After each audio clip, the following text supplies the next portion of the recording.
About this film, so I appreciate their involvement and their, you know, and how vocal they've been. I love about the. I had a feeling. You know?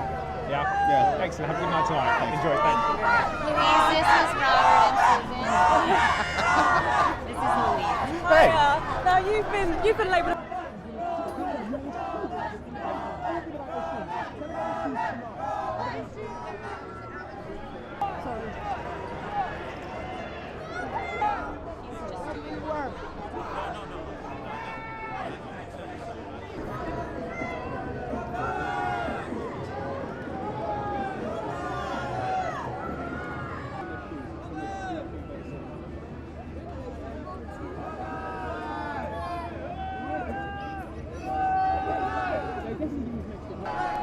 Well, I was saying this morning, you know, John and I are big fans of what Nolan was able to do with Christian Bale in revising the whole Batman franchise.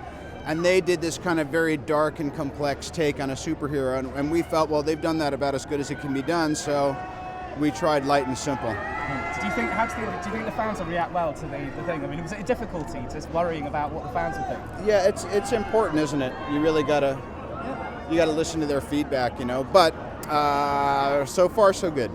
Thank you very much. There's Andy right here. I guess the same thing I always hope to see is a little bit of innovation and kind of a different take on the same old deal, you know, because Tony is literally a self-made superhero. He's basically the first one to use his technology and his own invention to create the suit.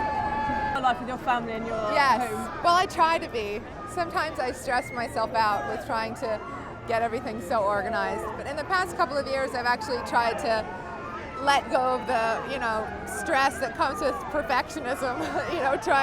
And I'm sort of rolling with the punches more now. But I do still like things quite organized. Have you got your own Miss Pot? Well, you know, first of all, I regarded it as a real honor to be playing her. You know, somebody who's lived in the hearts and minds of the fans of Iron Man for so many years. And I just read a lot of the comics, you know, and tried to really understand who she was and what motivated her, what kind of woman she was.